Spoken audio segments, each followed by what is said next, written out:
Welcome to another episode of Plastic Surgery Uncensored. I'm your host, Dr. Rady Rahban, and we are excited about episode 2 of a multi-episode series. Charlene and I, Charlene, our wonderful aesthetic nurse for our spa, Restore by Rahban MD. Charlene and I are tackling one by one an expansion of the menu of services that we provide. Even though a lot of these things are things that people are accustomed to, they read, they hear, their friends are doing it, they're doing it, I kind of find that people don't really have that much knowledge, or at least very good knowledge. And so what we decided to do is highlight in an episode, in each episode, a singular treatment that we provide, hoping that we can really expand on it for you. So when you're out there and you're in your med spa or wherever you are, you get the knowledge. So this episode is about volumizers or fillers. And I think this is a really important episode because I can't tell you how poorly and mistakenly and wrong fillers are being done. So much so that it's caught the eye of social media, balloon face, pillow face. Celebrities are reversing it. I mean, it's a huge discussion because I think it's one of those things that when it first came on, it was like, oh my God, this is too good to be true. And then people started using it, and then overusing it. Oh my God, I hate it. Mm-hmm. So we've really made a full spectrum and a big pendulum. And I think the key to the filler is knowing when, where, and how much to use it. So let's begin by just describing the concept of filler. Mm-hmm. It's funny. Filler before was like, oh my God, that's so great. And now that everyone's doing facelifts, like it just always makes me laugh. Trends set up everything. In the past, several years ago, filler was the hottest thing ever. Fill my lips, fill my cheeks, fill my jaw, fill my chin. Now, because of, I can get a facelift. Oh, I'm gonna look now. Oh, filler's horrible, filler's horrible, filler's horrible. And you know my philosophy, nothing is great, nothing is horrible. Everything has an intention and a use, and when used correctly, when you use a hammer correctly, it does the right job. Yeah. It's not a drill, it's a hammer. So filler, as the name says, volumizes an area that needs enhancement or volume or fullness. So let's talk about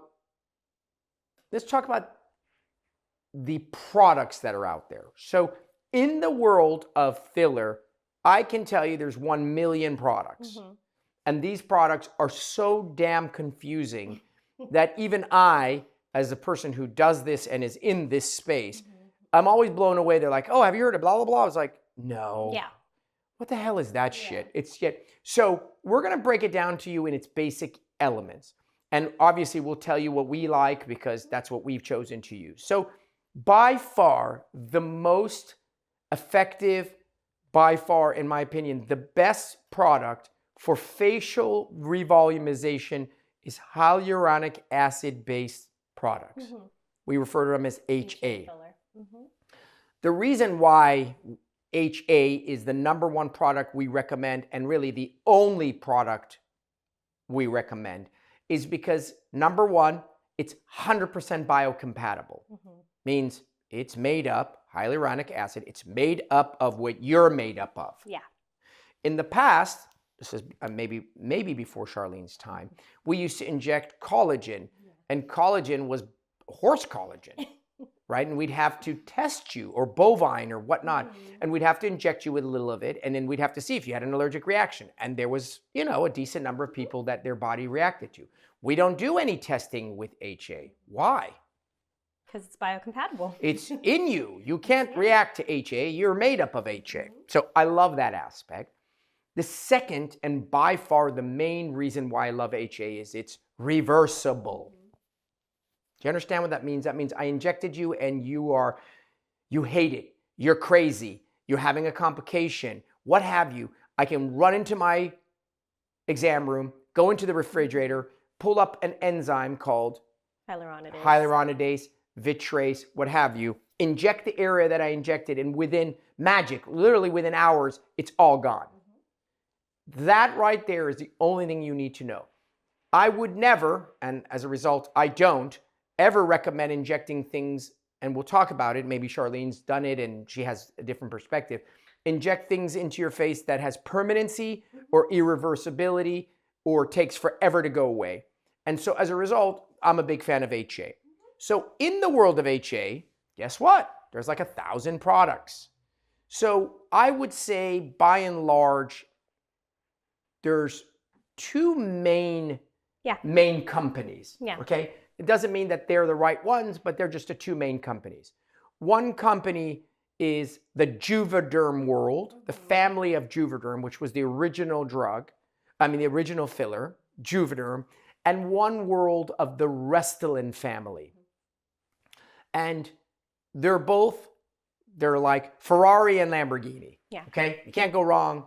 They're both great. They're both safe. They're both wonderful. But they do have some distinctive differences. Within those families, there was once upon a time when I was just starting out, that was it. Yeah. You got Juvederm, Juvederm Plus, you had Restylane, and you had Perlane, which they don't call it Perlane anymore. And essentially the idea is this gel, all they're doing is making it thinner or thicker. Right? It's cross-linking. So imagine working with honey versus working with syrup versus working with wax. It's just different thicknesses of product. So in general, myself and just by sheer chance, Charlene, we are more partial to the world of the Restylane family. And the reason why I have historically stayed away from the Juvederm family is it has a tendency to do more of one of the complications I dislike, which is water retention or puffiness or swelling. Because these products, the way they work is twofold, right? We inject the gel, that area puffs up. Oh, wow, look at your lips. Oh, wow, look at your chin. Oh, wow, look at your cheeks, right? And then you go home and then they behave like a sponge and they sequester or suck in fluid. And then they get bigger than they were than when I left you. So if I inject you with 1 cc, it may in total be 1.6 or 1.7. The Juvederm family of products tends to be more hydrophilic, sucks in more fluid. And I don't like that because it's unpredictable. Yeah. I like when you leave my office, I know what you're likely to look like. Whereas with the Juvederm products, people were getting more swollen. Now, that doesn't mean to say that you should never use a Juvederm product because that provider will have adjusted for presumably that product. Yeah. People really like it, for example, in their lips because they wanted it all, that more luscious, pouty look. Myself and Charlene like the accuracy of the Restylane-based family. Now, again, under that family, I won't get into the belabor it. There's Juvederm, Juvederm Plus, Juvederm Ultra Plus, Voluma, Virabella. Then there is Restylane, Restylane Plus, Contour, Define. I mean, I find all of this nonsense. Funny enough, we use like 2 products because at the end of the day, we are skilled injectors and I and Charlene can get whatever effect you want everywhere I want with just these 2 products. And what I'd rather do is get so accurate using these products than to have, most med spas, and this is a fault, I think, you go in and they carry like 25 products. And then, they just sort of cater what you want. In my opinion, your providers don't get excellent at any one product.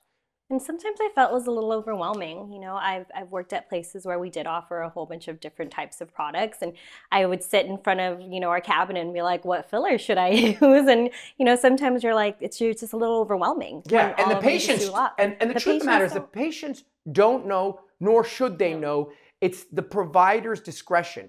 You should come to me, I evaluate you, and I'm like, okay, we got you. And then I should be able to say, I think she needs blah, blah, blah, blah, blah. A lot of places, because these companies are advertising, the patient comes in and says, do you guys have Voluma? And they're like, sure. Can I put Voluma on my nose? Sure. What? That's like malpractice as far as I'm concerned. So We here are more about injecting and injecting skill than we are products and various products. So we have a thin and a moderately thick, and in that way we know we can put the thin in all the areas that it belongs and the moderately thick in all the areas that it belongs. So that's really important for you to understand. There are other ones like RHA has come out, and there's going to be other companies. Again, I'm not going to badmouth or promote any of them. I don't work for any of them. None of them give me any kind of kickback. I don't care. The next question is, there's two other groups of products that one is the world of Sculptra. We're going to just touch on that briefly because we won't revisit it. Sculptra is a biostimulator. This is a new category. It's its own drug. It was really a drug that was predominantly, its focus was in HIV patients. People who got HIV became gaunt. They lost all their fat in their face. And if you are, had the misfortune of knowing someone that you love, or you've seen it on TV, or you Google it and you look at it, people in late stages of HIV literally look like, Holocaust survivors. They're skinny and their face lost fat. So you would take a lot of filler and to get it in there. And so this whole category of biostimulators came out, and you would take this drug, you would reconstitute it, and then you would inject it, and then this would stimulate the body to generate its own collagen or tissue, so to speak. Wow, that sounds great. Why don't you use that regularly? Because in my opinion, number one, it's not reversible. What if you come in and I do this stimulator thing for you, and I put it in your cheek, and in a week from now, you're like, oh my God, I hate this. Yeah. Get it out. Can't. Sorry, can't help you. What do you mean you can't help me? Well, when is this going to go away? Yeah. 4 years? Yeah. How long does it take for Sculptra to go away? 3 to 5 years. 3 to 5 years. What are you saying, Dr. Rahban? 3 to 5 years. And then the kicker, it's going to get bigger. What do you mean it's going to get bigger? It's going to grow. It stimulates. So you can just imagine what I just described to you. I'm injecting you with something that you can't undo for 3 to 5 years, and it's going to expand over time because it's designed to stimulate. Does that mean that no one should use it? No, knock yourselves out. If you like this product and you find a provider who likes this, you're a match made in heaven. In my practice, this makes no sense because it doesn't add anything to me. And what it does as a provider is it attaches me to you. And I want the ability that if you have a complication or you're crazy or you're dissatisfied, I can undo it and you can go on your merry way. So just beware of that group. And then the last group is a disaster, which is permanent fillers. Radius. Oh, I left Radius out. You're right. So there's another group called Radius, which is calcium hydroxide. And again, not a bad product. Some people love it. They use it in hands. They do all kinds of things. Radius is similar to Sculptra, but not as bad in that you inject it. Oh my God, Dr. Rahban, this is too much. It's too much in my cheeks or wherever. I'm sorry, it's going to take a while. How long? 1 year, maybe more. You may have to live with this thing for a year? Yeah. How it's different is it doesn't expand. It's not a stimulator. Stimulates a little bit, but not as much as nowhere near. I just, again, same reason as a Sculptra. I just think it's ill-advised. You have these products, HA products that are gold standards that work great. I would do it. The area that you want to stay the hell away from is anything that's permanent. So there was a drug called PMMA. There was silicone for years. And the problem with these injectables is sometimes they're not told to you. So I have, over the years, in 20 years, I cannot tell you the number of lip reductions I've done where I go in and cut out portions of the lip for people who had silicone injected in their lips 10, 15, 20 years ago and were told at the time, oh, it's just it wasn't, and not told it was silicone. And what happens is, it never goes away. And the difference with permanent filler is that because it's permanent material, the body keeps reacting and it doesn't just stay there. You're like, well, that sounds great. What if the injector injects it perfect? It's perfect, right? It's there, it's permanent, it's perfect. No, it stimulates granulation tissue, and you get this what's called granulomatous reaction, and it actually grows and becomes abnormal. So a perfect example is in the lips. People say, yeah, I had this injected. I went to a place, they injected it. It didn't look that bad at the beginning, but over the years, it started to look crazy. And when I have my menstrual cycle or this, it's gotten lumpy, bumpy, and it flares up. Get it out. I can't. It can never be taken out. It is embedded in your tissue. So I have to cut it out, and I do this thing called the lip reduction, which, is a procedure to correct it, but it's terrible. So don't let anyone inject you knowingly. Yeah. But more importantly, do not be fooled. My recommendations is, aside from going to a reputable place, often ask to see the filler. We open the filler in front of you. We just go, here you go. You know it's the product you're asking for. You know that it's sealed. You know that it's yours. It's not like, the whole Chuck E. Cheese scandal. They were taking leftover slices of pizza and making a pizza out of it. You didn't hear about that? No. Yeah, that was a Chuck E. Cheese scandal. And they would go and round up all the leftover slices and make some. People were like, God, my pizza looks oblong. It's not round. So you'd be shocked. People will go in, get filler done, not use up all the filler. You don't know. You don't know if they use up the whole syringe. And then the leftover, they'll give it to someone else. They'll just change the needle and off you go. So you need to be a savvy consumer, go to a reputable place like Restore by Rahban MD, and then also make sure you see the product, okay? So let's talk about now all the different places that can get injected with filler, and there are so many. And the ones that we recommend, the ones that we don't recommend, and why. So I always like to look at the head from top of the head down to the neck. So let's start and work our way down. What about the forehead? I don't inject the forehead. Disaster. Do not inject your forehead. People, listen. Why? It's incredibly dangerous. So we'll elaborate on it, but there are two catastrophic complications associated with filler. One, blindness. That is correct. Blindness, permanent blindness. Two, necrosis. Tissue dies, turns black, gone, finished.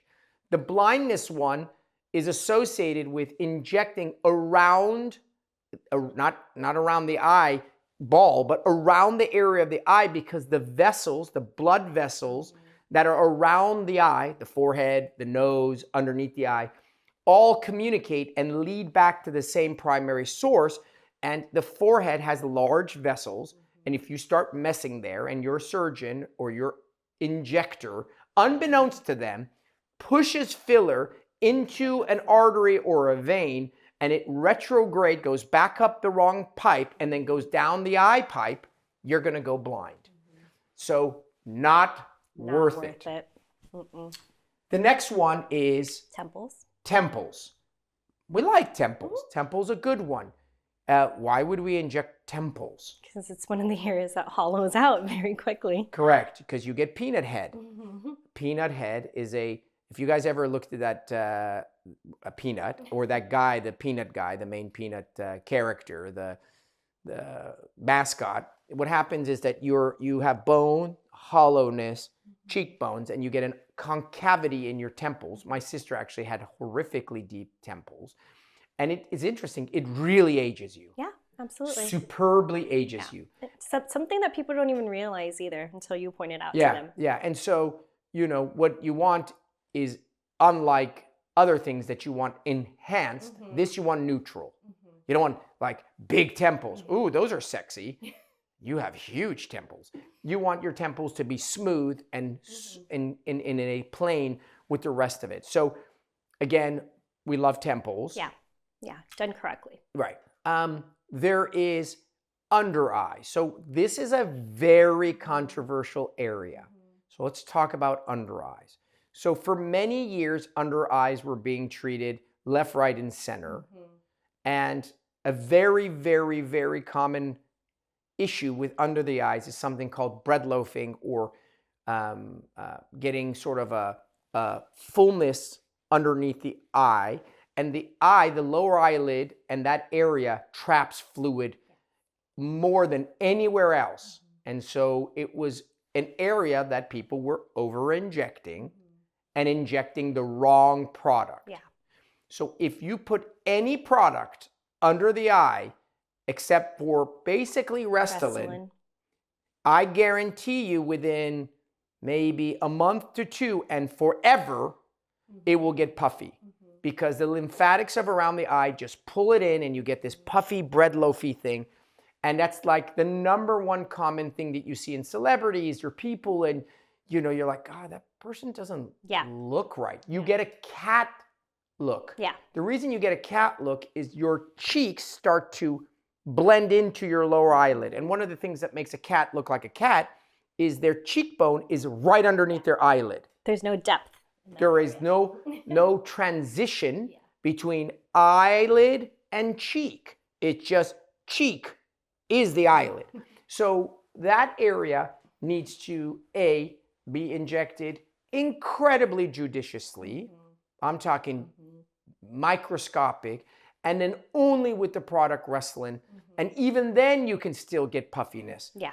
Now, when is it indicated? It's indicated in the following instances. You have a tiny amount of tear trough, that's the hollowness. You have the tiny amount of eye bag, and you want to camouflage it. Injecting filler doesn't get rid of a bag. Injecting filler camouflages the bag. You do not inject your lower eyelids for dark circles. No. People, I hear hundreds of people come to me over the years.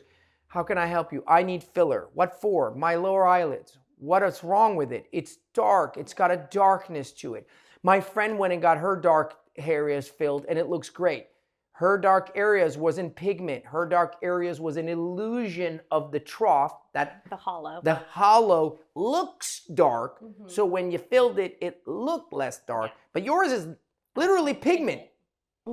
So do not inject for pigment. It's not a good place. Yeah, and I'm very cautious with who I inject under eyes too. I'm very picky with the candidates that I choose. They actually have to have a true hollow. But doing less and less under eye filler nowadays too. Yes, it's and I think that's part of the evolution of us learning as injectors. Oh wow, I used to do this, even though I did it conservatively, I still didn't like the way it looked. It still looked puffy.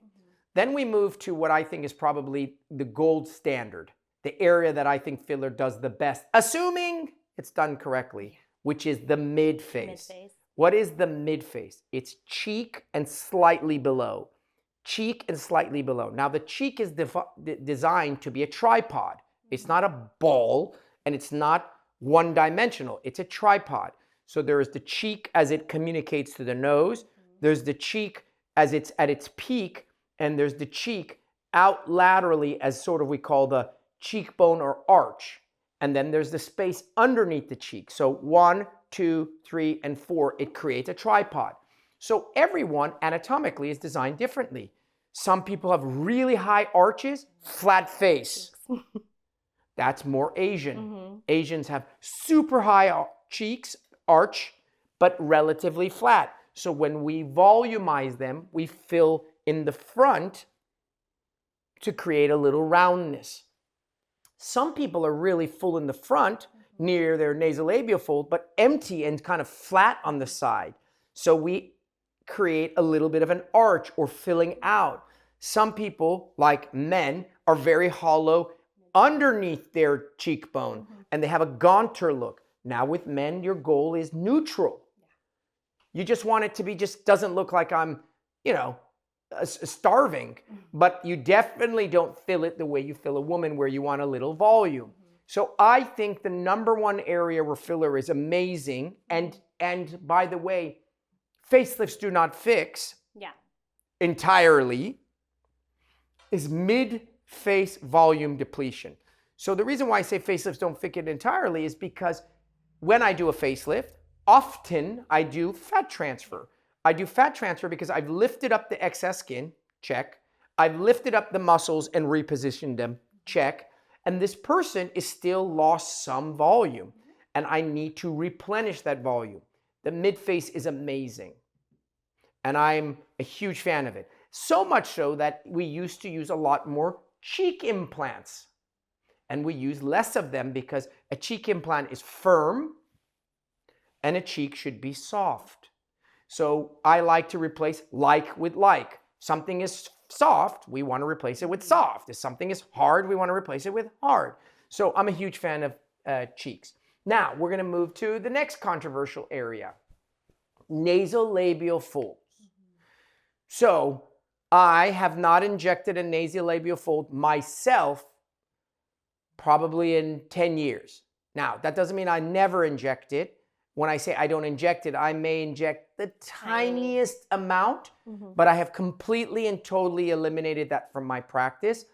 And there's a reason for that. One of the number one things, so that was the number one indicator. When we got indication for the filler, it was for nasolabial folds. They found a hollow, an area that was hollow from your nose to your mouth. It's called the nasolabial fold. Ooh, there's a hollow. Yeah.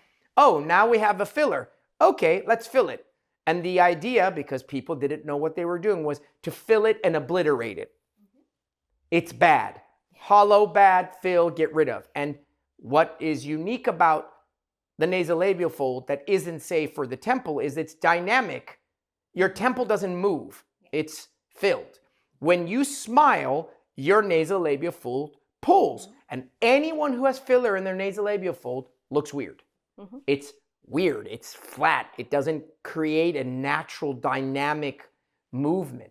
So I personally, I know Charlene does a little of it. A little bit. It's going to be one of the last areas where I'll just do a tiny touch if everything else looks okay. Yeah, I know they have good mid-face volume. Exactly. They just have the tiniest, little indentation that we just want to pop out. But yeah, I stopped. I did it too at the beginning, albeit conservatively because it was always my style. But I moved away from it essentially altogether. Now, the reason is that 9 out of 10 patients come to you, and this is what they say.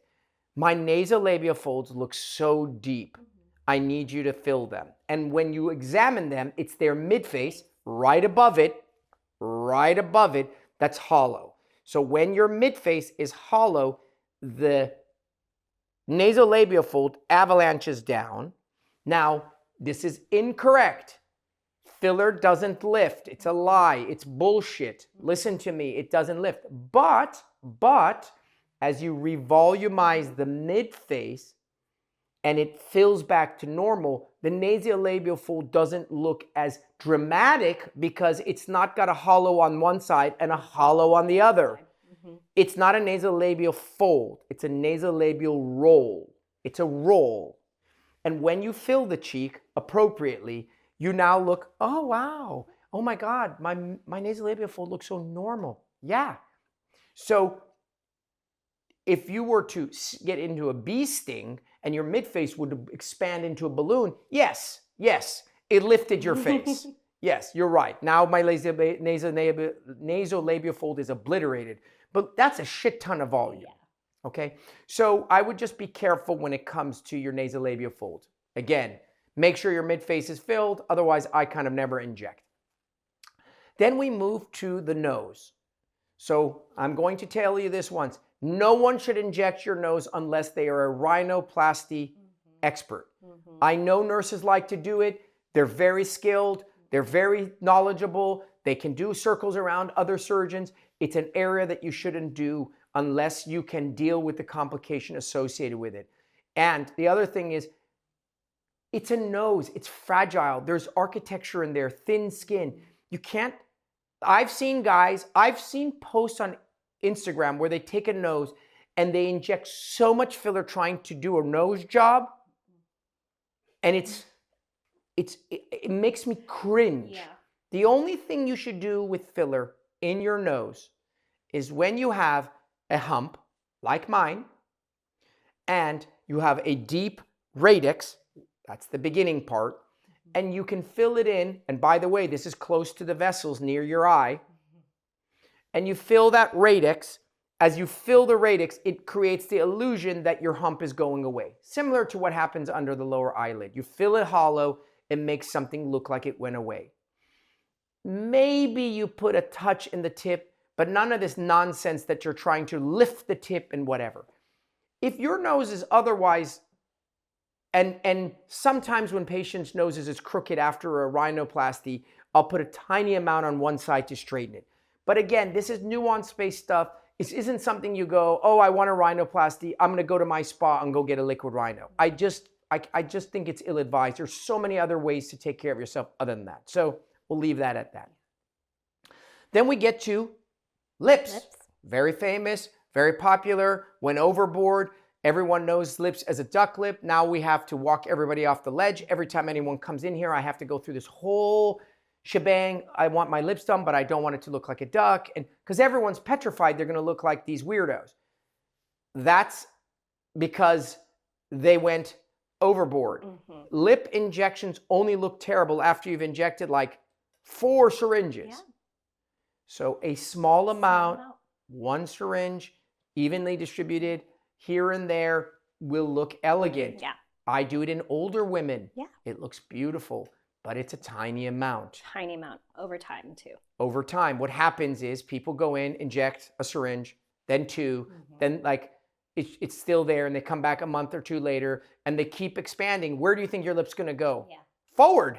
Yeah. And then that's when you get a lot of migration too. That's why all these women were getting a lot of migration. Exactly. So what is migration?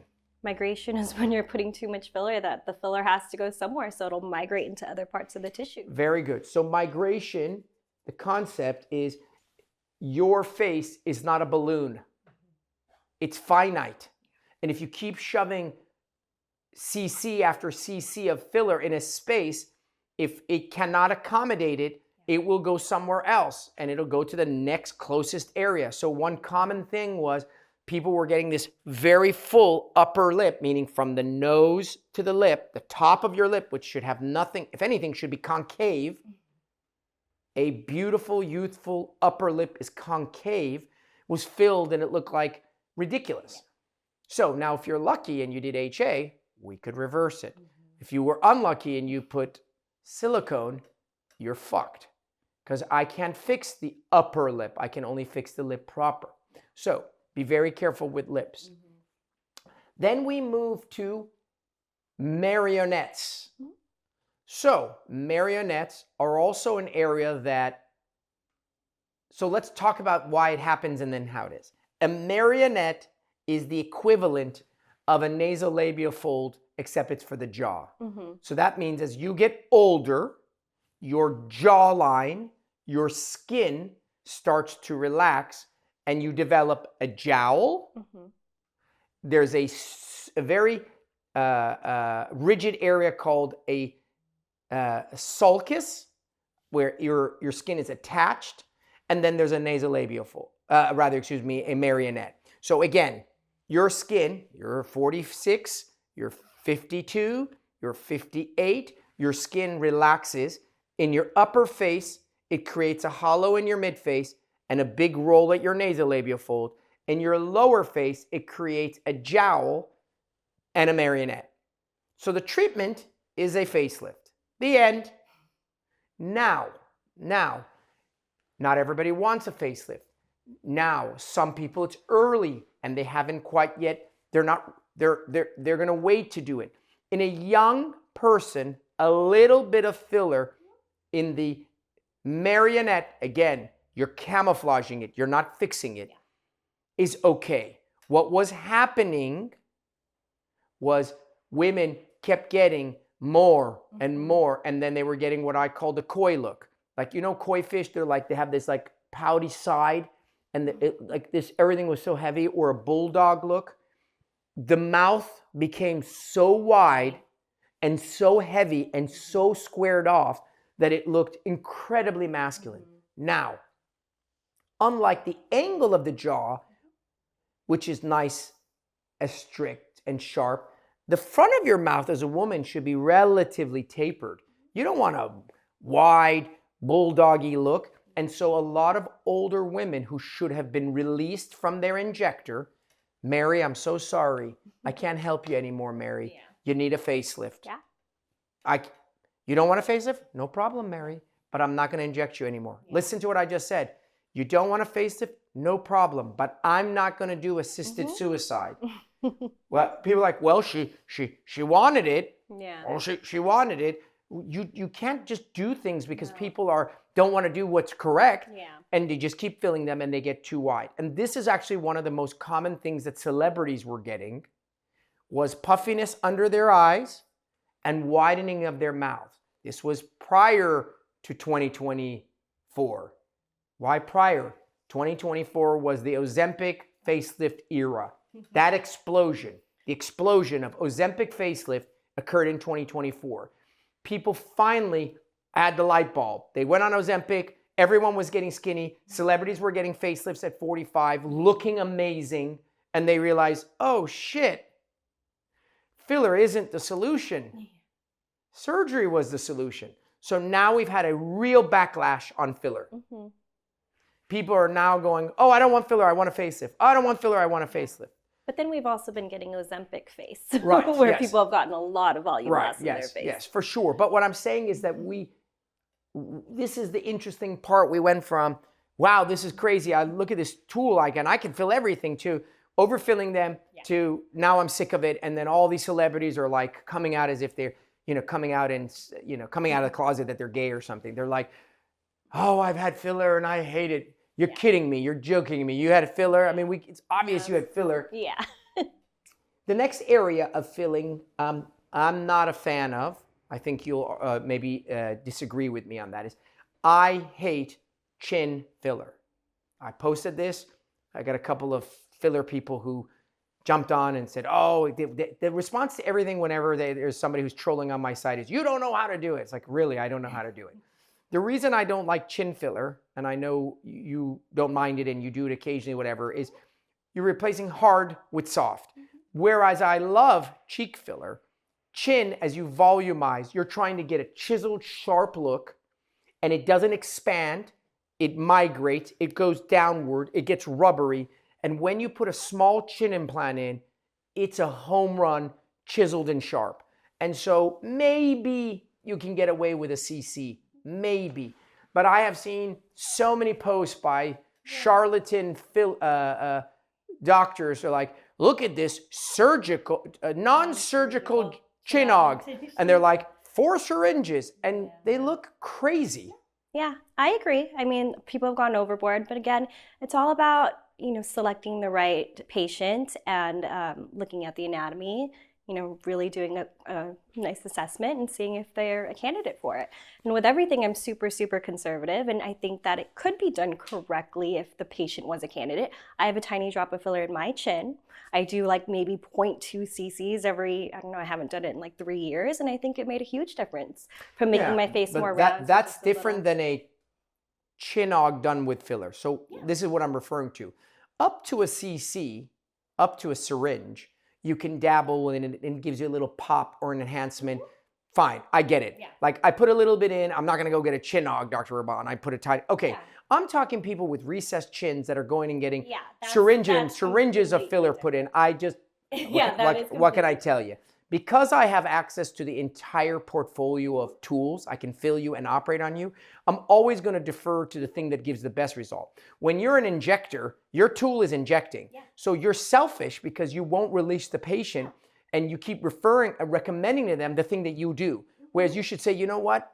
This has reached the limits of what I think looks ideal. So not so good. Then we shift gears to the angle of the jaw or the jawline itself. Again, similar to the chin, a little bit, it's the same concept. What are we replacing? A weak bone, weak jaw. So a little bit along the jaw and a little bit in the angle can help. But if you're getting in syringes and syringes, I think you should really reconsider and aside from wasting the money because it's going to go away and then you have to do it again, you would look much better if you had something surgically done, in my opinion. Yeah. Oftentimes it can just widen your face. Remember, filler does add volume, so putting volume in that area can make you right. Yeah, exactly. You go there hoping it will be chiseled, and just stick to your jaw, and then it just puffs up, and now you just kind of look fatter, not more chiseled. Another interesting place, and here's some esoteric areas. Number one, you can put it in earlobes. A tiny amount in an earlobe goes super far. Why would you put it in an earlobe? Who wants a big earlobe? You don't want a big earlobe. It's as you get older, you get deflated earlobes, and it kind of looks a little ugly, and a little volume goes very far. Another area that's interesting is hands. You can put it, why would you put it in a hand? Who wants a fat hand? You're not getting a fat hand. You're putting it in between the knuckles where there's depressions as you get older. As your knuckles and hands get loss of volume, it makes you look older and a bit frail. You can put it in labia majore. Yeah. What? You can put it on your outer labia. When you age and you go through menopausal changes, your labia atrophy and become flat and have no cushion left to them. And the outer labia can be very effective as well. So those are just some random areas. We're going to switch quickly to technique. So there are two ways to do filler. And there is a right way to do filler in each area. So the traditional way to do filler is using a needle. A needle. You open up the box, and in it comes needles. Comes 2 needles. Why 2 needles? Because after a while, one needle becomes dull, and you want to switch. So the duller your needle, the more it hurts, and the more bruising. Yeah. The other way to do it, and the advanced way to do it, and the more correct way to do it in most areas is using a cannula. What is a cannula?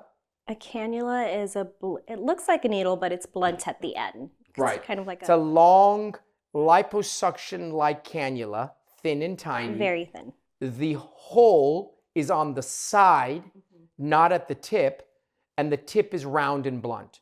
So we have a sharp needle with a hole at the end of it, and we have a long, blunt instrument that has a hole on the side that's flexible. The reason what's wrong with needles in general and why the cannula is the main go-to, if your injector doesn't use cannulas, you should go somewhere else. This is now, we're way past this now. A needle has the following downsides. Hurts like hell. Bleeding, bruising. Bleeds like hell. Why would it bleed? Because it's a knife. Every time you poke it, it goes through the skin and into the vessel. Then it's short. So if I want to fill an area, I have to take it out, push it in. Take it out, push it in. Take it out, push it in. So I'm creating a street out of cobblestones. It's more likely to be lumpy and require a lot of manipulation afterwards. I got to massage it and sweep it and whatever.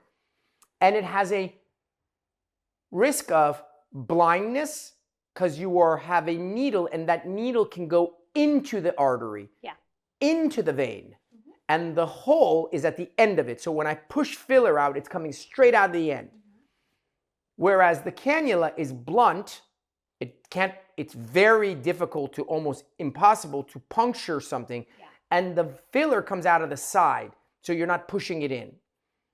The other risk is necrosis, which is the same risk as blindness, which is you're injecting into a vessel.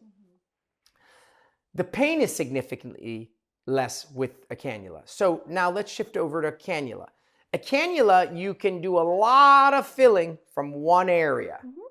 So we make one poke, right, an entry point, and then we enter this blunt cannula under the skin where everything is numb and you don't feel anything. The pain was the single hole. And then we can go back and forth in different planes and drop filler little by little. I refer to it as making a street out of asphalt, making a street out of cobblestone. And like cream cheese, you can just lay it in layer by layer. So the areas, I'll put it this way, every area should be done with a cannula with the following exceptions. So, number one, liquid rhino for the most part is done with a needle because you're putting tiny little droplets and you want to be very precise and you want to poke through the skin, drop it, and come out. My experience with lips, and you can tell me otherwise, I always did it with needles. Then I did it with cannulas for a while. And while I liked the cannula because the bruising was a tenth of it, I didn't get the shapening I wanted. Exactly. So I went back to needles. Yeah. So I think it's a toss-up if you're, either way. I think the needles is probably the right way to do it. Yeah. Yeah, you could be a little bit more precise, give a little bit more like shape to the And that's it. Yeah, that's it.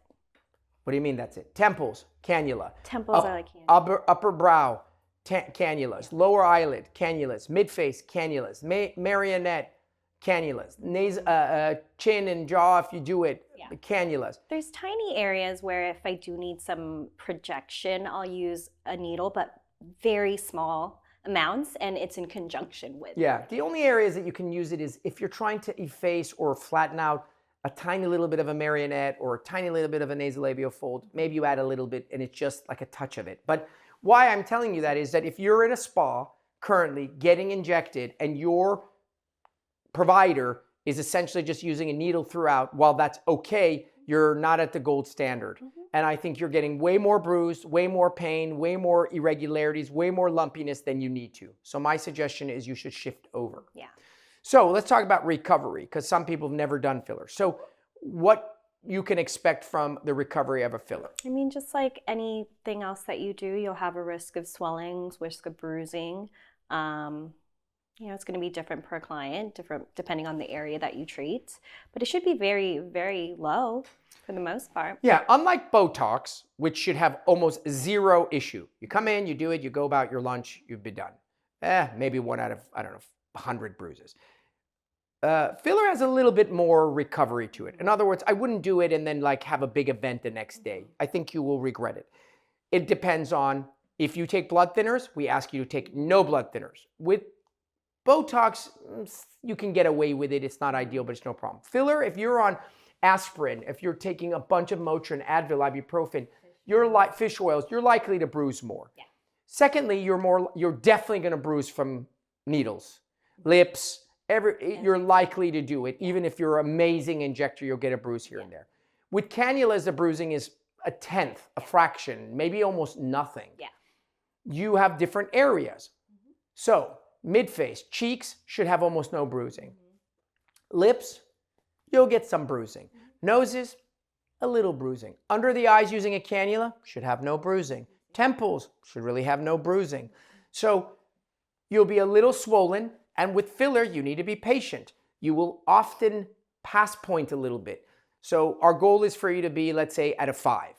We inject you, you're at a 3. We hit 5, and you'll go to like 6, 6.5, and then you'll come back, especially with lips. If you've never done lips, we always tell you, do not call us for 72 hours. Yeah. I don't want to hear from you. You will swell up. Do not panic, especially if you've never done it before. And then later they're like, oh, okay. Yeah. I always tell every lip filler patient, I'm like, you will bruise, you will swell. Yeah. Like, just don't expect it from not happening. If it doesn't happen, great, but just expect it. My number one recommendation is ice. Ice is better than, I did arnica. Great, fine, whatever. Bromelain, great, fine, whatever. Ice, ice, ice, ice, ice. When do I start icing? Right. Immediately, like literally immediately. The bruising is occurring immediately. As you leave the office, you're bruising. Inside, deep, underneath. So use ice as quickly and often as possible. So, and then the last part that I want to talk about is complications, because I think this is where you're talking about elevated levels of skill set. So many of the things we see today, especially in the non-surgical space, is occurring to the influx of providers. I have posted 1,000 times where I am personally very much opposed to med spas that are not run by physicians. What do I mean by that? Aren't they all run by physicians? I'm not talking about a med spa where there's a medical director that periodically shows up, signs a few charts, and they're an OBGYN, and it's run by nurses on their own, injecting freely whatever they want. When you have a med spa under the umbrella of a clinician, like myself, not a pediatrician, I'm talking about a plastic surgeon or a dermatologist, I think that that's a different med spa than anywhere else. And I think that today I'm going to go out on a limb. There's no reason for you to go anywhere that isn't well supervised, because the reality is that I'm intimately connected to you. So if something goes wrong, I'm here. Secondly, I vetted you and I'm physically here with you. And third, if I hired you, I expect you to have a better skill set than someone who just graduated, let's say 3 years ago. So the complication that can go wrong, we'll start with the simplest one. The easiest and simplest one is, it's not, let's not say necessarily a complication, but you can get a hematoma or a big bruise. Yeah. You can get lumpiness. You can get asymmetry. Like, oh, my right side cheeks more than my left side. Yeah. You can get, we talked about the two dreaded ones. We'll get to that. Is there any other ones that you think of? That's really it. They're very mild when it comes down to it. For the other two, and we talked about them, and I'll just hit them one more time, is blindness, catastrophic, necrosis, tissue dies, catastrophic. And those occur with needles. I don't think there's ever been a reported case of blindness. There's been a few. With a cannula? There's been a few. There's been several studies. But yeah. But let's say the rate of it is very insignificant. And I think the key, and if your way to avoid it, is provider-driven.